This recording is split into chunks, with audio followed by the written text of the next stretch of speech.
Welcome di channel Bedah Alkitab Indonesia. Hari Senin tanggal 31 Oktober ini kita akan merayakan Hari Reformasi Gereja. Apa yang telah kita persiapkan untuk perayaan hari itu? Mungkin di gereja-gereja tertentu merayakan dengan memasang ornamen atau hiasan bertemakan Alkitab, 5 sola, semboyan reformasi, foto atau patung reformator, ataupun pernak-pernik sejenisnya. Mungkin ada juga gereja yang memasang foto booth bertemakan Hari Reformasi, supaya jemaat bisa berfoto ria dalam memeriahkan momen hari itu. Semoga bukan hanya itu saja dan tidak ada hal esensial yang ingin dicapai melalui perayaan itu. Apakah semua hal tersebut salah? Tentu tidak. Tetapi kita patut bertanya tentang apa arti pentingnya peringatan itu. Atau, apa yang Allah kehendaki melalui perayaan Hari Reformasi itu? Apakah hanya rutinitas tahunan gereja, atau sekedar jemaat tahu, atau kehebohan keseruan jemaat dalam merayakan, atau megahnya pernak-pernik dekorasi reformasi, atau apa? Mari saya ajak kita merenungkan satu bagian firman Tuhan dari Matius pasal 15 ayat 3. Mengapa kamu melanggar perintah Allah demi adat istiadat nenek moyangmu? Kalimat itu merupakan pertanyaan keras dari Tuhan Yesus kepada orang Farisi dan ahli Taurat. Mereka lebih mengutamakan menjaga adat istiadat daripada firman Allah. Kata adat istiadat dalam bahasa aslinya adalah paradosis, yang berarti suatu ajaran yang diwariskan, atau ajaran turun-temurun, atau tradisi. Intinya mereka lebih mengutamakan perintah pengajaran manusia daripada firman Allah. Tuhan Yesus di Matius pasal 15 ayat 9 mengutip nubuatan di Nabi Yesaya untuk memperingatkan orang-orang seperti itu dengan sangat keras. Firman Allah, percuma mereka beribadah padaku, sedangkan ajaran yang mereka ajarkan ialah perintah manusia. Bagaimana dengan gereja hari ini yang telah banyak menerima warisan tradisi pengajaran dogmatis dan praktis? Pada dasarnya, warisan tradisi dapat diterima selama tidak bertentangan dengan firman Tuhan. Atau gereja tidak lebih mengutamakan warisan itu daripada firman Tuhan. Dasar itu sesuai dengan prinsip sola scriptura. Gereja perlu dengan segenap kewaspadaannya untuk memandang warisan tradisi dogmatis dan praktis yang ada berdasarkan otoritas kebenaran firman Tuhan. Gereja tidak bisa mentah-mentah menerima warisan tradisi itu begitu saja. Bagaimana menurut pengamatanmu? Apakah gereja memiliki kecenderungan mentah-mentah menerima warisan tradisi? Mari kita belajar dari fakta sejarah. Gereja-gereja di masa lalu menunjukkan adanya gejala menerima warisan tradisi yang ada secara mentah-mentah. Gereja-gereja itu menerima, mempraktekkan, dan mempertahankan tradisi-tradisi tertentu tanpa tahu dasar kebenaran Alkitab yang berkonteks historis. Gereja-gereja itu merasa benar dengan menerima, mempraktekkan, dan mempertahankan tradisi-tradisi itu. Pada akhirnya, Allah memunculkan orang-orang tertentu untuk menyuarakan kebenarannya. Hal itu minimal dapat terlihat dari beberapa contoh gereja berikut ini. Pertama, gereja pada zaman John Wycliffe. Gereja masa itu merasa benar dengan segala tradisi dogmatis praktis yang ada. John Wycliffe yang mengetahui kebenaran Alkitab menyuarakan penentangan terhadap tradisi-tradisi itu, tetapi tindakannya ditolak oleh gereja. Gereja masa itu menuding John Wycliffe sebagai penyesat, ajarannya dikutuk dan tulisannya dilarang beredar. John Wycliffe kehilangan kedudukannya di Oxford, dilarang berkhotbah, ia dikucilkan, makamnya dibongkar, tulangnya dibakar, dan lain sebagainya. Kedua, gereja pada zaman John Huss. Gereja masa itu juga merasa benar dengan segala tradisi dogmatis praktis yang ada. John Huss yang mengetahui kebenaran Alkitab menyuarakan penentangan terhadap tradisi-tradisi itu, tetapi tindakannya ditolak oleh gereja. Gereja masa itu menuding John Huss sebagai penyesat. Ia dikucilkan, dipenjara, dan harus menghadapi pengadilan yang tidak adil. Ia kehilangan kedudukan sebagai imam dan dihukum mati. Ketiga, gereja pada zaman Martin Luther.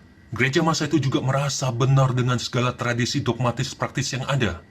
Martin Luther yang mengetahui kebenaran Alkitab menyuarakan penentangan terhadap tradisi-tradisi itu, tetapi tindakannya ditolak oleh gereja. Gereja masa itu menuding Martin Luther sebagai penyesat. Ia diancam menarik kembali tulisannya. Jika tidak, maka ia akan dikucilkan. Ia didakwa sebagai terpidana bida, dan tulisannya dilarang beredar. Keempat, gereja pada zaman Galileo Galilei. Gereja masa itu juga merasa benar dengan segala tradisi dogmatis geosentris yang ada. Galileo Galilei yang mengetahui kebenaran sains menyuarakan penentangan terhadap tradisi dogma geosentris. Tetapi tindakannya ditolak oleh gereja. Gereja masa itu menuding Galileo Galilei sebagai penyesat. Ia dikucilkan dan menjalani tahanan rumah sampai masa matinya.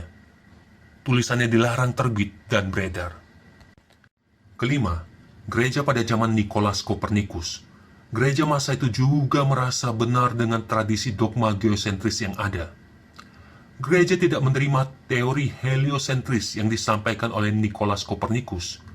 Bahkan, reformator ternama Jerman, Martin Luther, tidak luput dari kesalahan gereja masa itu.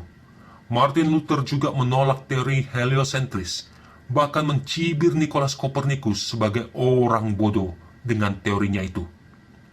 Gereja dan reformator masa itu merasa benar dengan dogma geosentrisnya. Kelima contoh itu bukan bermaksud mau menyatakan bahwa gereja selalu salah di sepanjang sejarah, tetapi mau menyatakan bahwa gereja perlu lebih waspada ketika merasa segala warisan tradisi yang dipegangnya adalah benar. Contoh-contoh itu mengajar gereja untuk tidak tergesa-gesa merasa benar dengan warisan tradisi yang ada. Kita tidak bisa langsung merasa benar hanya dengan kepraktisan berpikir bahwa warisan tradisi itu sudah ada dasar kutipan dari Alkitab. Misalnya, gereja dan Martin Luther memiliki kutipan-kutipan ayat Alkitab untuk berpegang teguh pada warisan tradisi dogma geosentris. Pada akhirnya, kita perlu mengakui bahwa gereja dan Martin Luther pada masa itu ternyata memegang warisan tradisi dogma yang salah. Mengapa bisa terjadi seperti itu?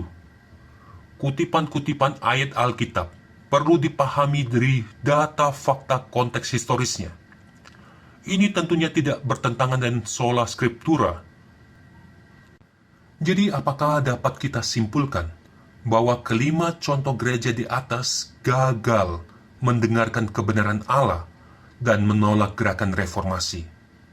Bagaimana dengan gereja masa kini? Apakah menunjukkan gejala seperti gereja-gereja masa lalu? Berpikir benar dengan segala warisan tradisi yang dipegangnya.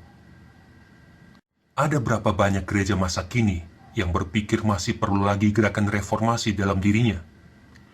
Seberapa banyak gereja masa kini yang berpikir dirinya sudah benar, merasa paling benar?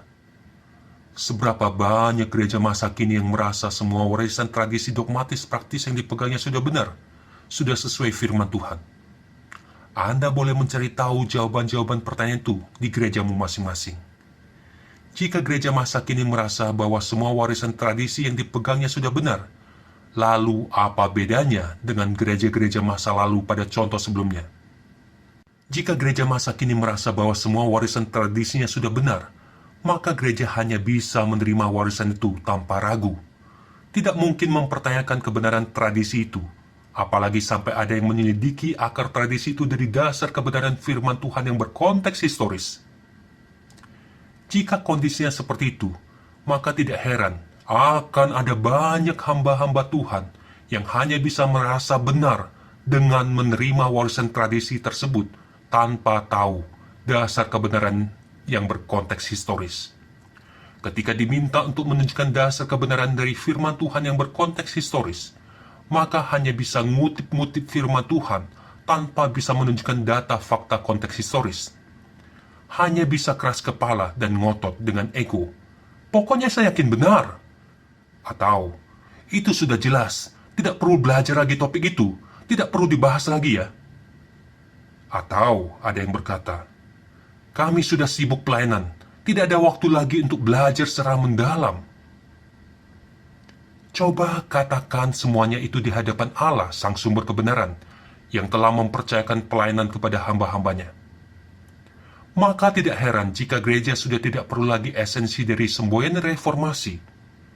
Jikapun masih perlu, itu mungkin hanya jadi pajangan dekoratis menyambut hari reformasi. Mari kita perhatikan semboyan reformasi ini. Ecclesia Reformata Semper Reformanda Secundum Verbum Dei. Semboyan itu kira-kira berarti gereja yang diperbarui, terus diperbarui berdasarkan firman Allah. Allah menghendaki gerejanya terus dan terus bertumbuh dalam kebenaran firman-Nya.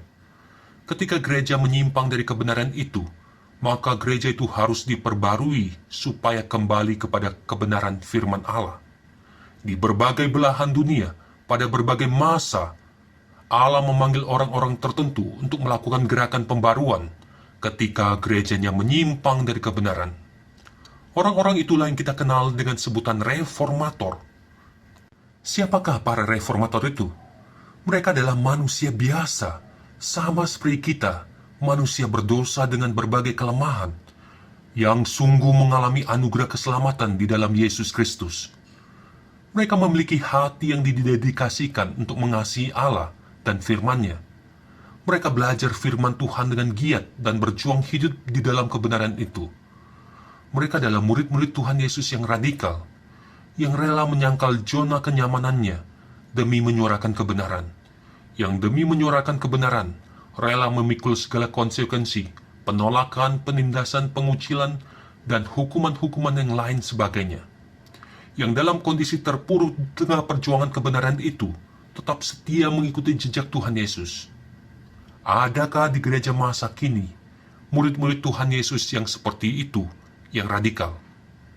Gerejamu boleh jadi megah, besar, memiliki keuangan yang stabil, hamba Tuhan yang banyak, bidang pelayanan yang beragam, dan jumlah jemaat yang melimpah.